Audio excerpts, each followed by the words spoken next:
Hello,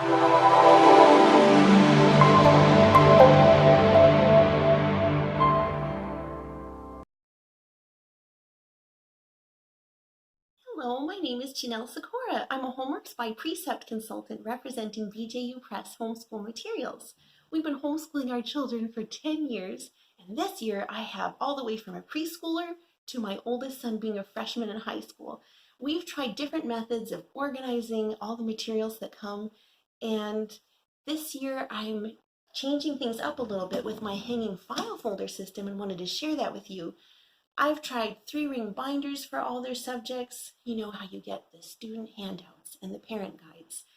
And I'll put those by grade in 3-ring binders, but I feel like on top of all of the books that they're pulling out every day and trying to keep in order and they're falling over, well, then they have 3-ring binders to keep track of and pull out the right one. And so finally we landed on this hanging file system. So I know how it is to have several children all at once that, Mommy, I can't find my student practice handout page, or I can't find my handout for science, or I can't find my fact review sheet.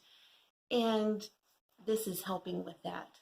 Not to mention, at the end of the year or semester or week, whenever you go through your children's work texts or the end of the day, to open the drawer, have you ever been there and you find a jumble of all the subjects mixed together, not in sequential order, and it takes a lot of time to sort through all of that and compile it. I like to take 3-ring binders to compile my children's work.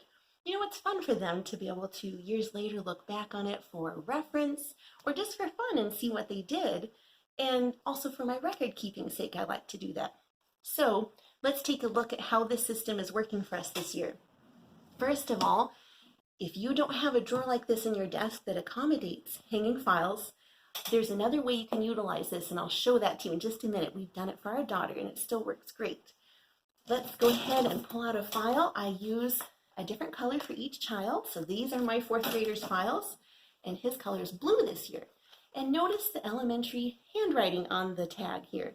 And I've decided to trade having everything look Pinterest perfect for their enjoyment of getting to help organize. So I let them write on the tags. They beg to help organize and sort their stuff. And you know what? Then they appreciate this all more and want to keep it nice, like they helped set it up. And they have so much fun. And it's fun to do that with them. So I let them help. All right, so I have got the student handouts in the blue folder. And last year I would have had everything blue in this drawer. I would have had the student handouts, I would have had the parent guides, and then the folder for their completed work text pages all in blue. But it was too much for them to wade through and still too confusing. So this year, I had the idea to put their student handouts in blue, and I took all the parent guides out. So those are not in the store this year. They don't have to wade through that. The yellow folders are for their completed work.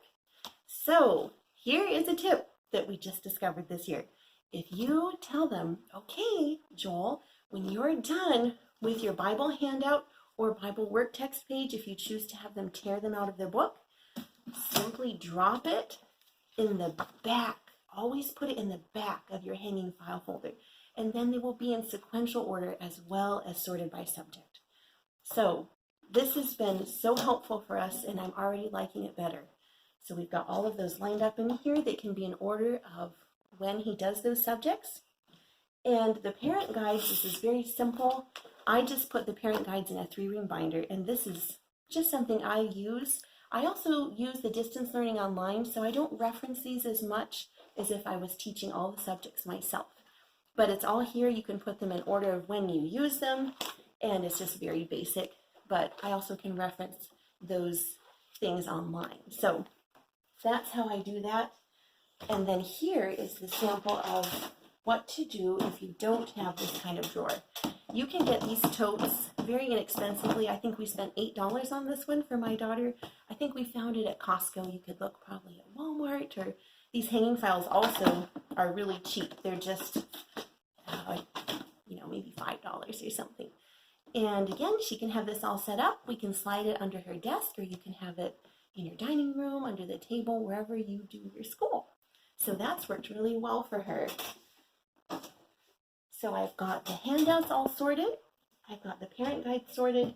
Then we've got our work texts, manipulatives, and all of the student materials here. And we are all set and ready to go. I hope this is